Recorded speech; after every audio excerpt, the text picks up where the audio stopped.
Imagina que você é um delegado de plantão e recebe a notícia que um deputado estadual, já diplomado, em pleno exercício do mandato, acabou de ser preso em flagrante, de madrugada, dentro da casa de amigos da família dele, tentando abusar sexualmente da filha da dona da casa. E aí a banca vai querer saber 4 coisas de você. Primeiro, qual é a tipificação correta dessa conduta e se é possível desclassificar o estupro para importunação sexual porque foi um ato rápido, sem conjunção carnal. Segundo, se o estado de sono da vítima por si só é suficiente para configurar a vulnerabilidade que o Código Penal exige lá do artigo 217-A, mesmo com a vítima sendo maior de idade. Terceiro, se um parlamentar diplomado pode ou não ser preso em flagrante e o que acontece depois disso. E por fim, e esse é o item que mais derruba candidatos em prova, o Ministério Público na questão ofereceu a denúncia junto ao Tribunal de Justiça, entendendo haver foro por prerrogativa de função.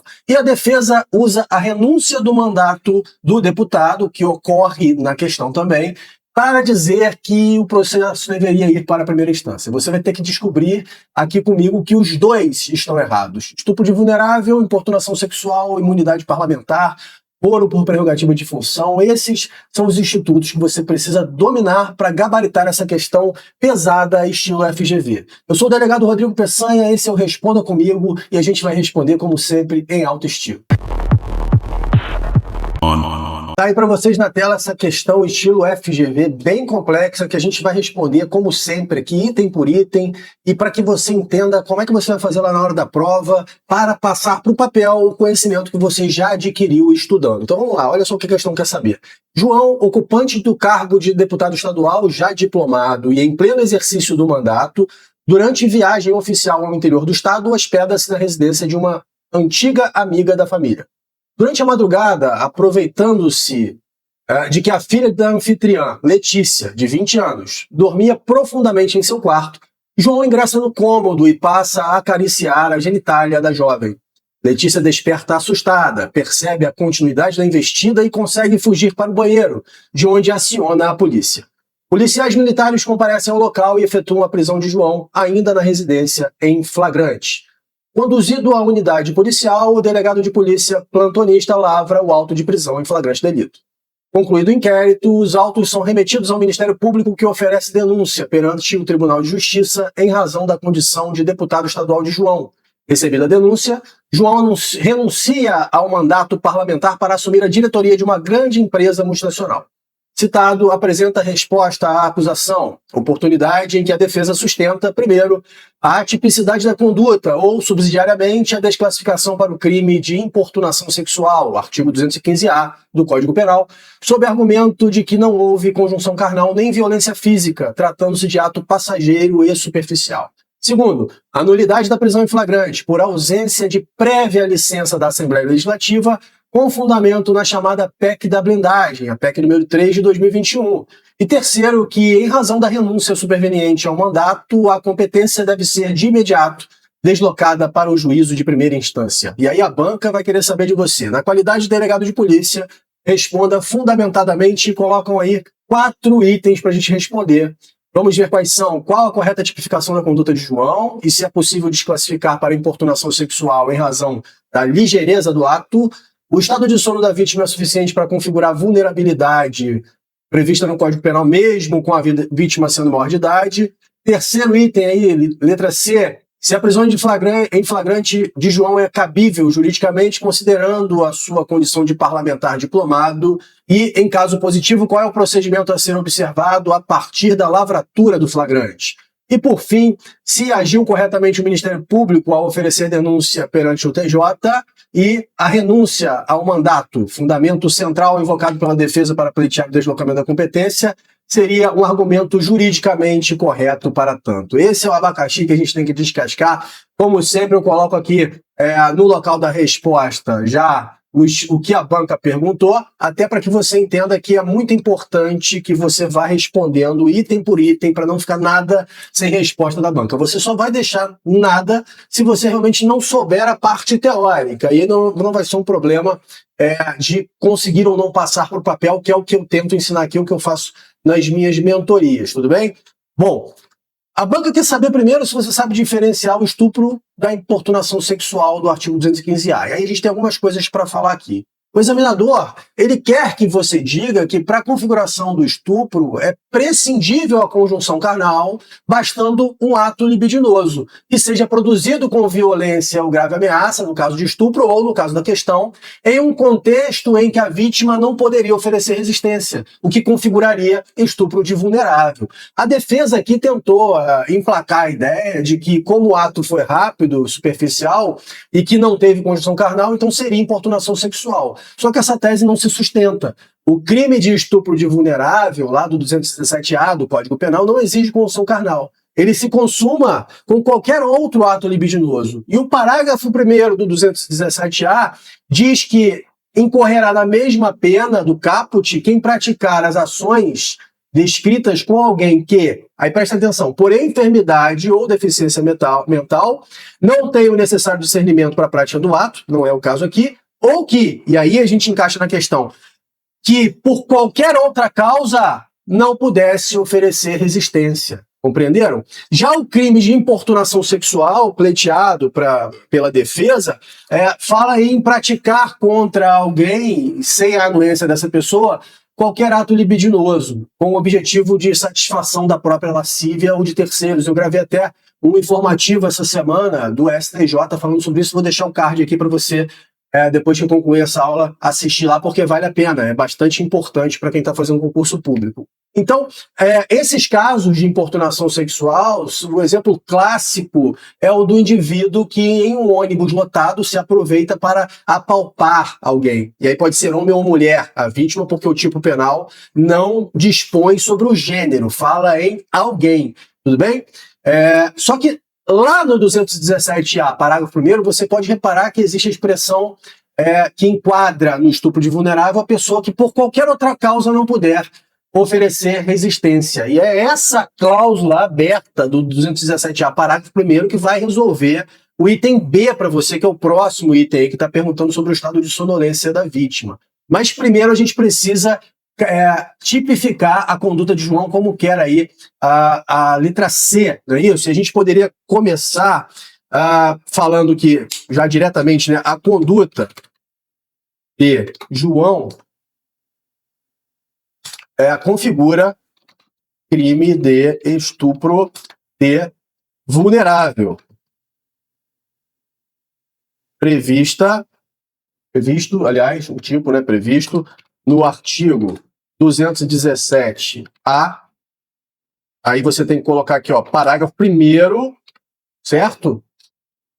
Do Código Penal. Sendo inviável a desclassificação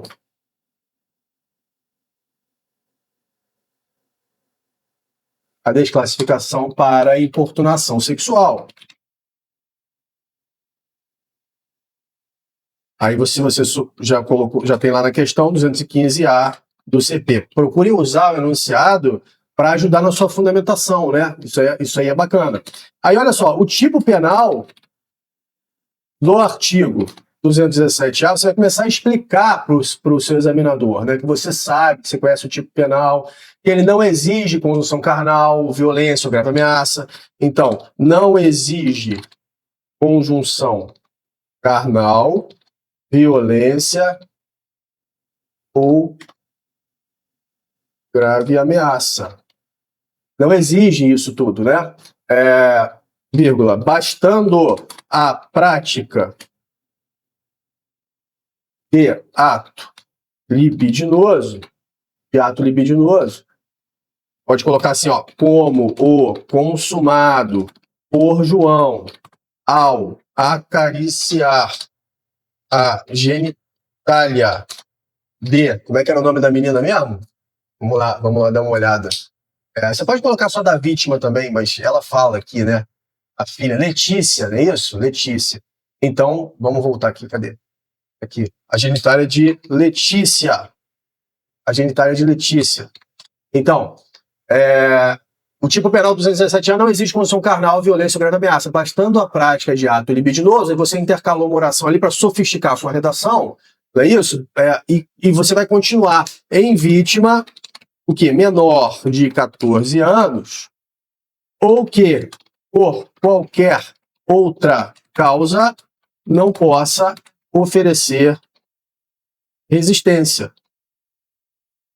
A ideia aqui é a questão do consentimento, né, da pessoa para a prática do ato libidinoso. Então, se ela é maior de idade e pode consentir, obviamente que não se trata de crime, certo? Se não tem violência nem grave ameaça e há o consentimento da pessoa, não há crime. Há uma relação sexual entre adultos normal. Quando é que vai configurar o estupro de vulnerável?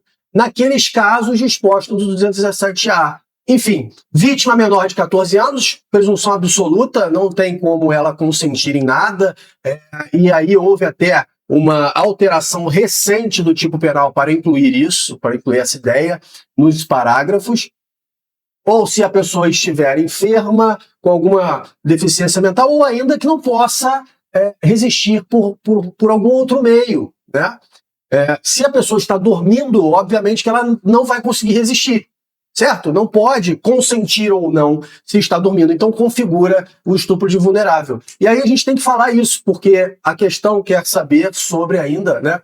Sobre aqui, ó, que é possível a desclassificação em razão da ligeireza do ato, tá?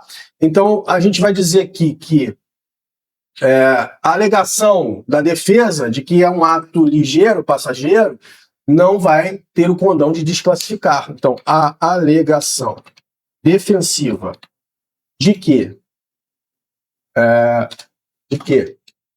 se tratou de ato passageiro e superficial não possui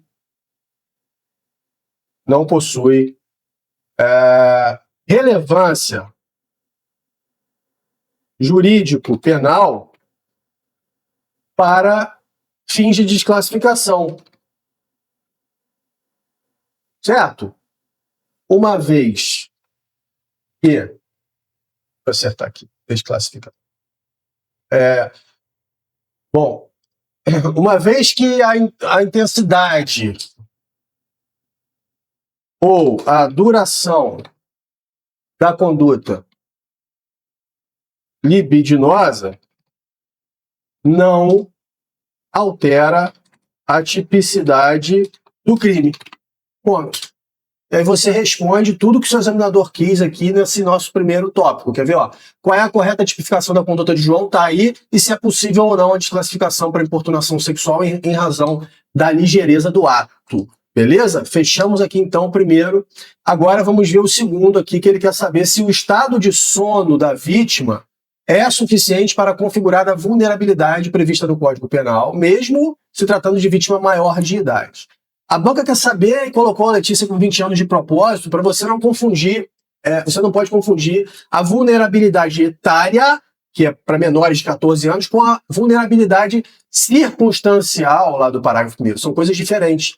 O parágrafo 1º não tem previsão de idade da vítima, certo? O STJ recentemente resolveu exatamente esse caso sobre vítima dormindo. Está lá no informativo 859, em que a corte entendeu que a prática de ato libidinoso com pessoa em estado de sono é estupro de vulnerável, tá? E não há possibilidade de desclassificação para o crime de importunação sexual. O caso aqui julgado pelo STJ foi praticamente idêntico a esse nosso que caiu aqui na nossa questão, né?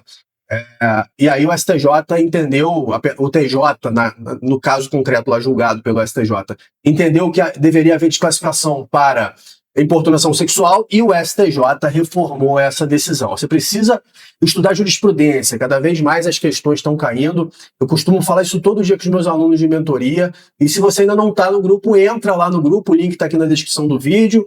A gente faz uma call de nivelamento, você conhece os programas de mentoria Direito Penal 1, a gente vai ver juntos aqui qual que se adequa ao seu caso e você vai ter um acompanhamento individualizado para realmente conseguir ter sucesso na prova, seja para a primeira fase, seja para a fase discursiva e de peças, que é essa que a gente treina aqui no Responda Comigo, seja para a fase oral, a gente faz ali a simulação da prova oral, é bem bacana. Então, como é que a gente vai responder isso aqui agora, né, sobre o estado de sono da vítima, né?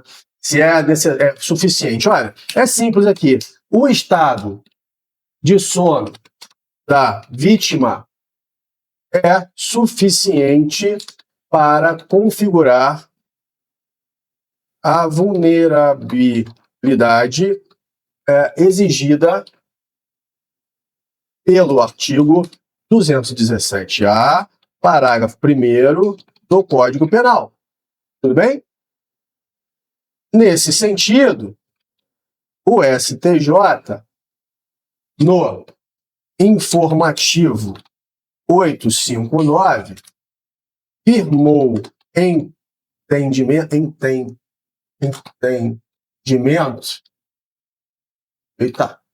entendimento de que a prática de ato libidinoso com pessoa em estado de sono configura estupro de vulnerável.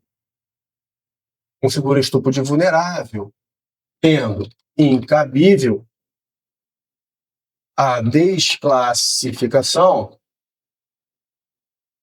para o crime de importunação sexual, ainda que a vítima acorde, desperte durante a execução do ato.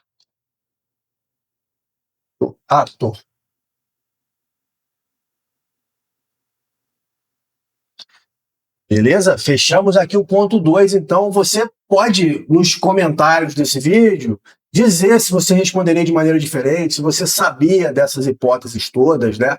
O que é que você faria na prova antes dessa aula? Se você está curtindo aí e se está te ajudando de alguma forma, já deixa o seu like e indica para aquele seu amigo que também está estudando para delegado de polícia. Vamos lá, ó, terceiro item aqui. A prisão em flagrante de João é juridicamente cabível, considerando sua condição de parlamentar diplomado. Em caso positivo, qual o procedimento a ser observado a partir da lavratura do flagrante? Tá?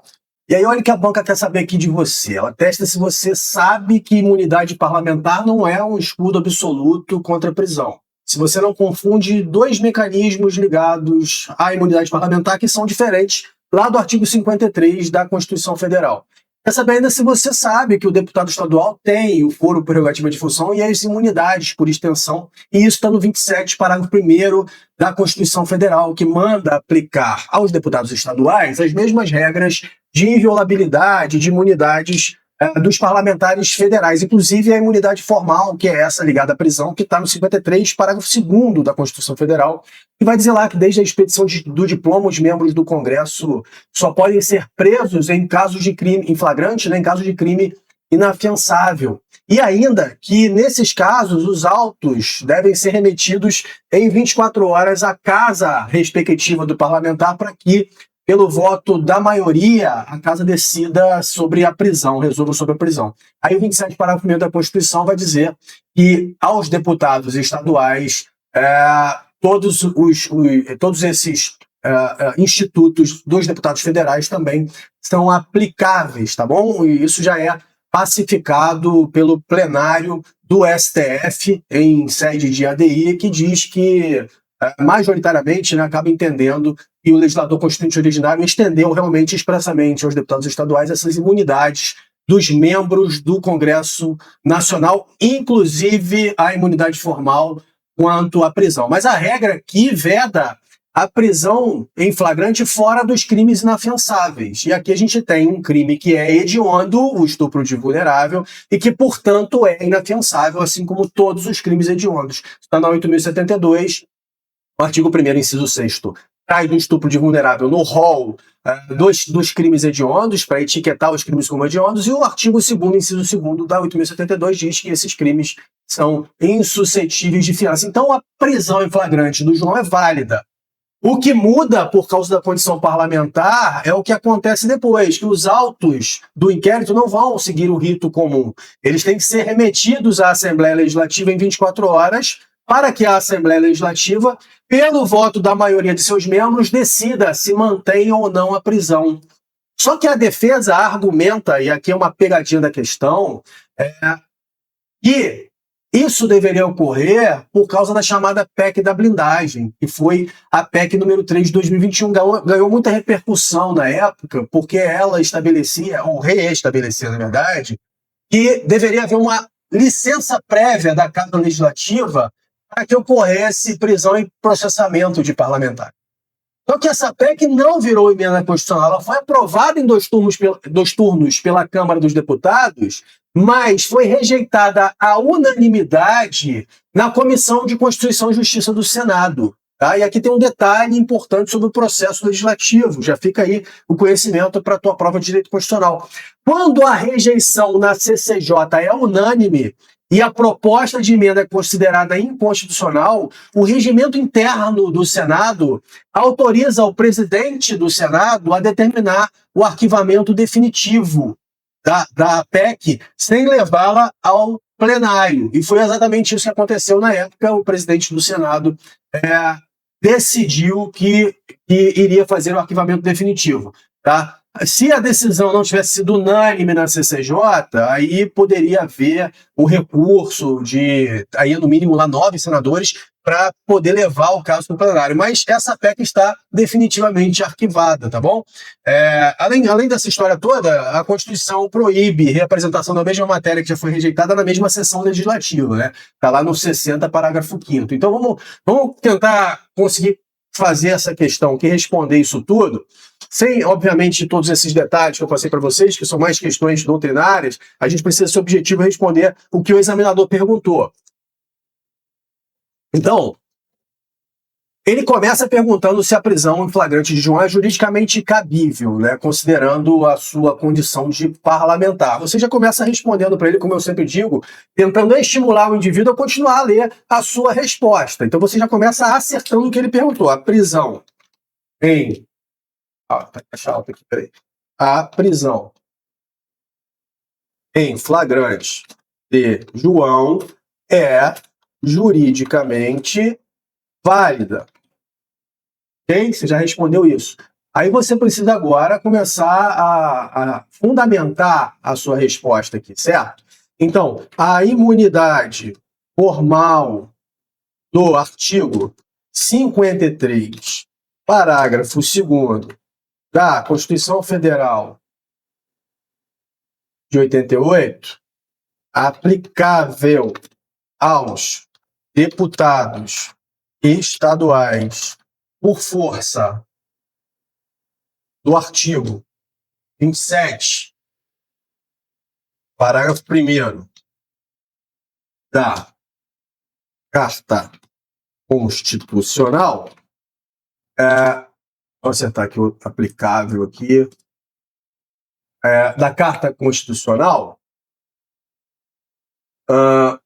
faz o quê? Veda a prisão do parlamentar diplomado fora das hipóteses de crime inafiançável. Então, veda a prisão do parlamentar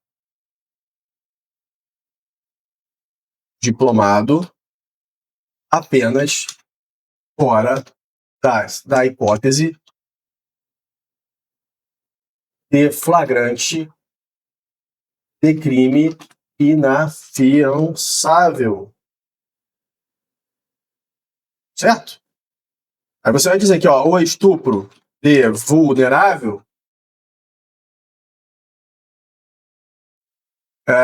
o estupro de vulnerável está inserido no rol da lei dos crimes hediondos e, portanto, trata-se de crime inafiançável.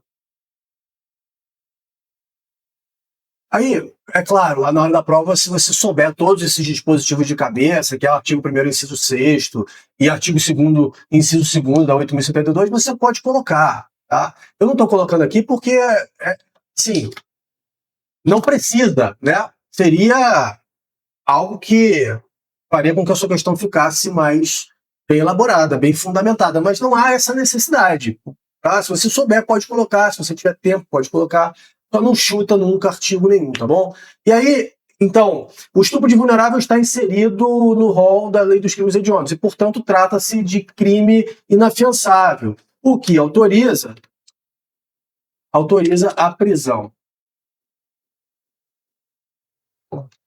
em flagrante, independentemente da condição de parlamentar diplomado. Tá bom? Independentemente de parlamentar diplomado. Mas aí agora a gente tem que falar sobre a questão do procedimento, que está aqui também na questão. Ó. No caso positivo, que é o caso, qual o procedimento a ser observado a partir da lavratura do flagrante? Aí você precisa colocar aqui que o procedimento seria aquele de encaminhar os autos à Casa Legislativa em 24 horas. Então, o procedimento subsequente exige que os autos sejam encaminhados no prazo de 24 horas à Assembleia Legislativa, para que, pelo voto da maioria de seus membros, para que delibere sobre a manutenção ou não da prisão.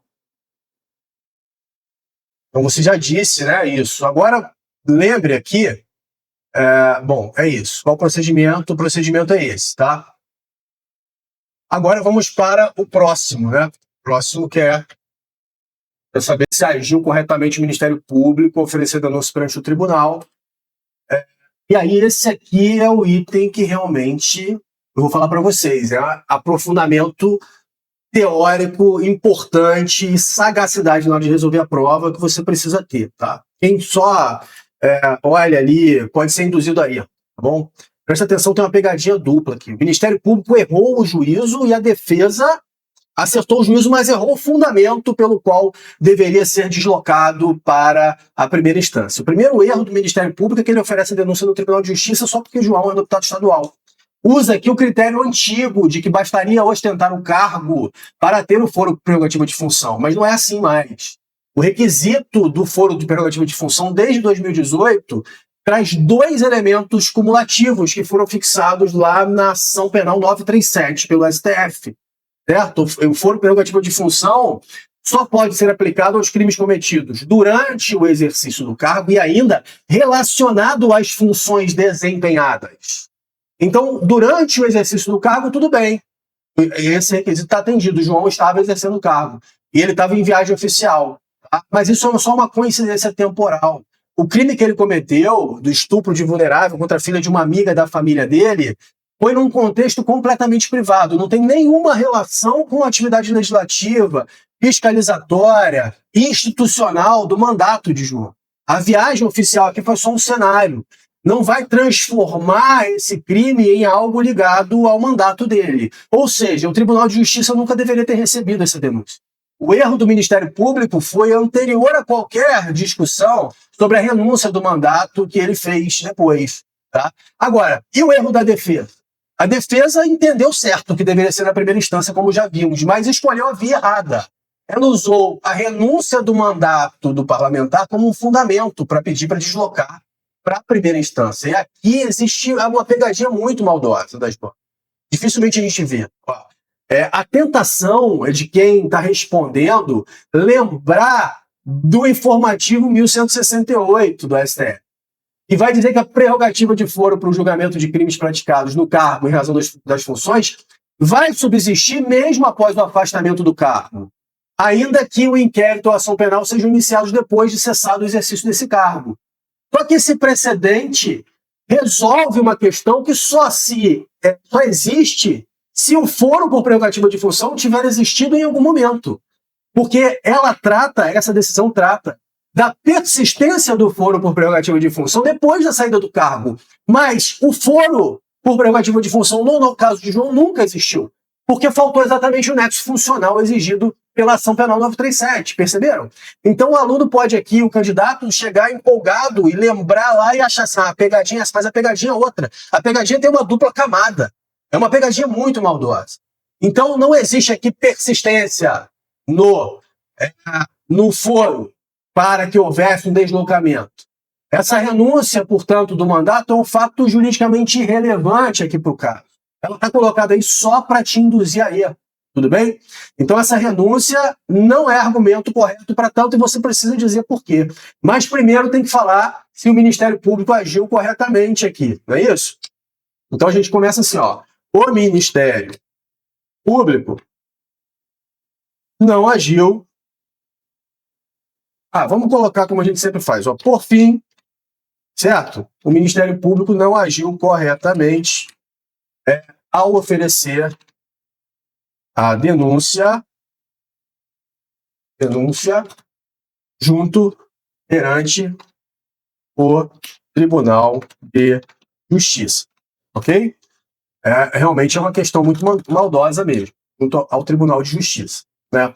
E por quê? Aí você vai dizer lá do julgamento da ação penal 937, do STF.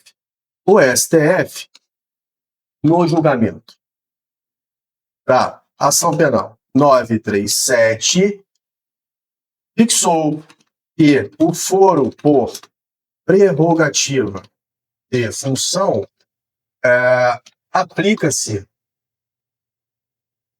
apenas a crimes cometidos. Aí você vai dizer as teses lá, né? Durante o exercício do cargo, durante o exercício do cargo, ficou errado ali também? Calma aí que eu vou consertar já. Então, são crimes cometidos e durante o exercício do cargo e relacionados às funções desempenhadas pelo parlamentar, certo? No caso, embora o crime tenha sido praticado durante viagem oficial do deputado,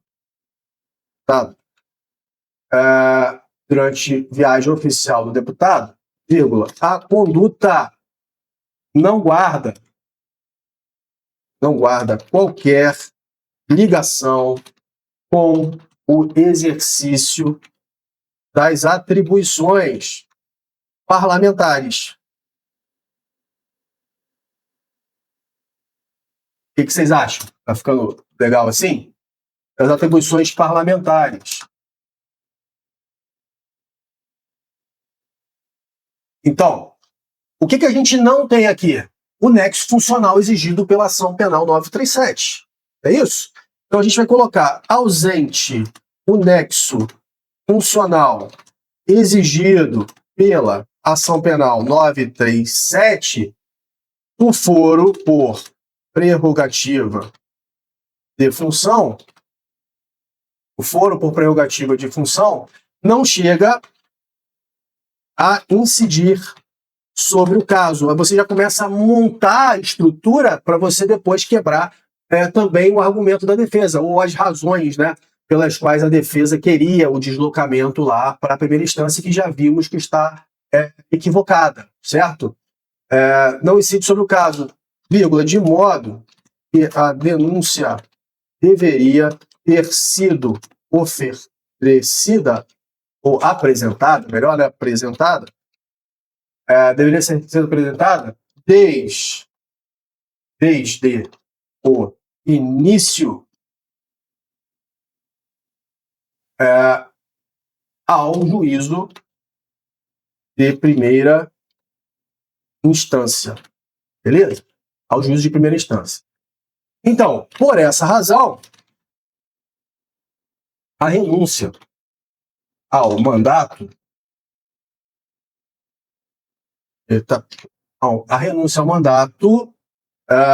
invocada pela defesa não é fundamento não é fundamento correto para o deslocamento da competência. Certo? Não havendo foro por prerrogativa de função, não se aplica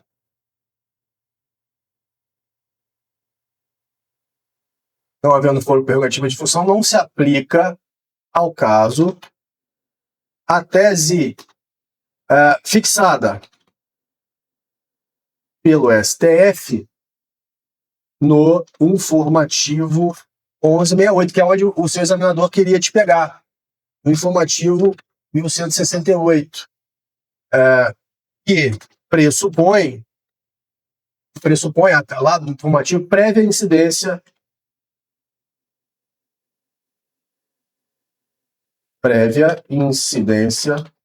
de foro especial, tá?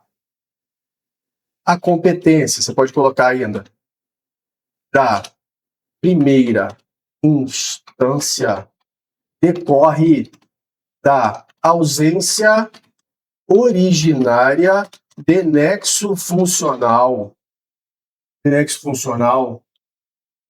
entre o crime praticado por João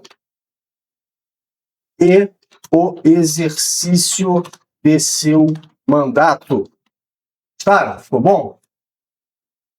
Então, agiu corretamente o MP, você disse que não, você disse que a renúncia não era o argumento juridicamente correto e abordou aqui que o fundamento para a defesa estava incorreto. Vamos apagar aqui para a gente ficar com a resposta completa, parágrafo por parágrafo.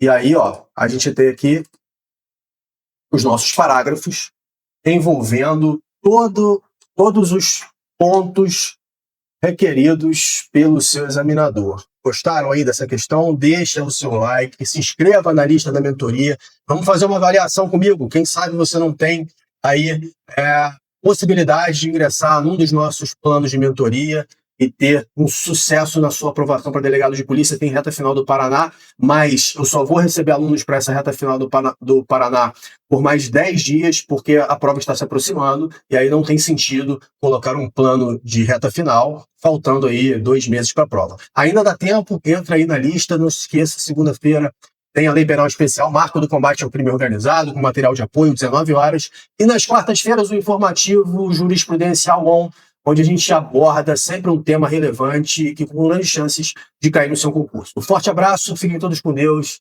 e até a próxima.